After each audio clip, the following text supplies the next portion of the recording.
Gangapur road परिसरात 37 वर्षीय महिलेची गळफास घेऊन आत्महत्येचा प्रकार समोर आलाय।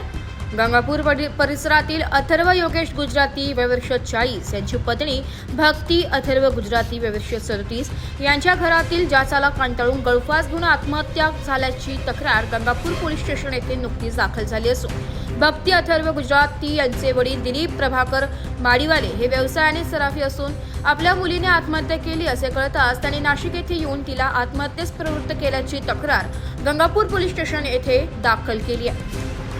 ही घटना येवला परिसरात पसरताच येवल्यातील सर्व सराफी व्यावसायिकांनी सराफी दुकाने बंद ठेवले।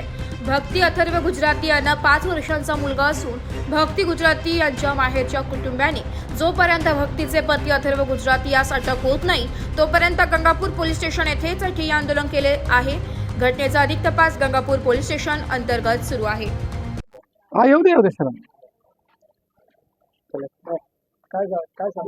काल संध्याकाळी आमची पुतणी येवला येथे तिचं माहेर पण आणि सासर पण नाशिकला ते राहायला आले। गेली 10 वर्षापासून त्यांचं लग्न झालेलं, एक लहान मुलगी तिला मुलगा।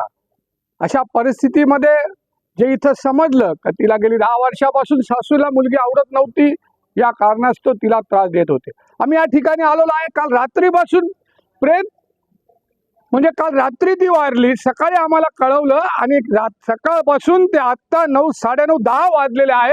आम्ही या ठिकाणी पोलीस स्टेशन गंगापूर या ठिकाणी आम्ही आलेलो आहोत। या ठिकाणी आलेलो असताना पोलीस किती गांभीर्याने घेतात हे आम्हाला चांगलं कळतं आणि या ठिकाणी त्या मुलीला तिचं प्रेत जोपर्यंत आरोपींना आणत नाही तोपर्यंत आम्ही इथे बसून राहू। उद्या जरी त्यांनी आरोपीला नाही आणलं तरी उद्या सुद्धा आम्ही ते प्रेत जाणार नाही, ही आमच्या सुवर्णकार समाजाची मागणी आहे। आणि पोलीस आम्हाला माहीत आहे का कशी आमचा सुवर्णकार दुसऱ्याने लाईव्ह आत्महत्या केली, 3 वर्ष झाले त्याला अजूनही आरोपींना आणलेलं नाही।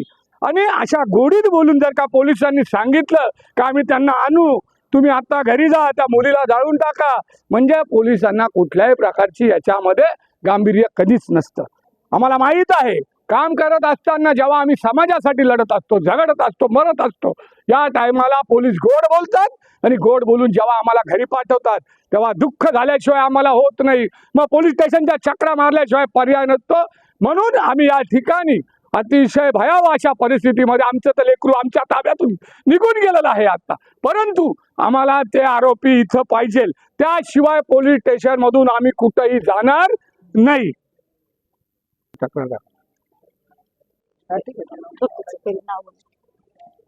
माझी मुलगी भक्तीला सासू सासरे नवरा यांनी सगळ्यांनी तिला फार टॉर्चर केलं।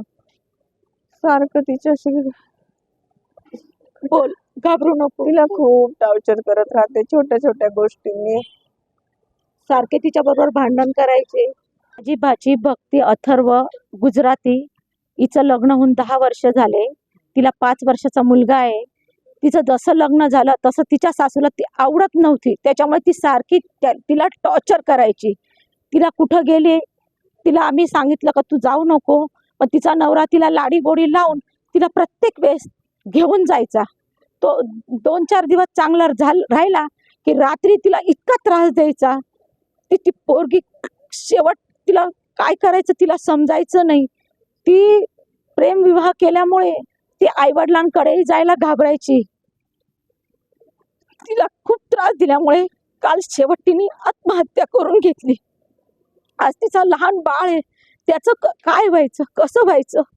आज माझ्या भाऊजाईने तिला तो हाताच्या फोडासारखं माझ्या भाऊजाईने तिला मोठं केलं। तिच्या लग्नामध्ये त्या लोकांनी जेवढं सांगितलं ते एकूण एक वस्तू त्यांनी केली।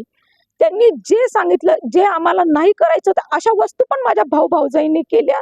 त्यांच्या कुठल्याही अपेक्षा आम्ही बाकी ठेवल्या नाही। तिची नणंद आली की तिच्या बरोबर भांडायची, सारखी सांगायची की तू भाऊ तिला सोडून दे, आपण तिच्यासाठी दुसरी बायको आणू। त्याला तिचं सासू सासरे तिला सासू आणि नणंद सारखे टॉर्चर करायचे। तिला वेगळी राहिली तरी पण तिला सुखाने राहू दिलं नाही त्या लोकांनी। जातीतली आणू, तिला एका सांगायचे का तिला सोडून दे आणि आपण आपल्या जातीची आणू। माझ्या भाचीमध्ये कुठल्याच गोष्टीची कमतरता नव्हती. ती स्वतः लॉचं शिक्षण केलेलं होतं, सर्व गोष्टीत हुशार होती. पण तिच्या सासूला ती का आवडत नव्हती हे अजून कळालं नाही. त्याच्यामुळे ती तिला टॉर्चर करायची. एक वेळा ती चक्कर येऊन पडली रूम मध्ये, पण साधे त्या लोक तिच्यापर्यंत वरती पोहोचले नाही की ही 3 तास झाले की ही का वरती आहे. ती तापाने फणफणली असताना ते लोक वरती सुद्धा जाऊन बघितले नाही. शेवट ती पोरगी गाडी करून येवल्याला आली आणि स्वतः ऍडमिट झाली. डॉक्टरांचा माझ्या भावाला फोन आला की तुमची मुलगी अशी अशी आजारी झाली. माझा भाऊ मग बोलला की माझी मुलगी इतकी आजारी पडली, तुम्ही तिच्याकडे एवढं लक्ष देऊ नाही शकले का.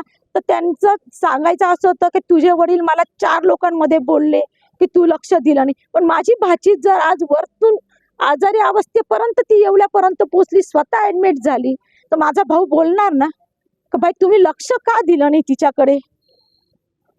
मला न्याय पाहिजे. रिपोर्ट नाशिक लोकशाही न्यूज, नाशिक.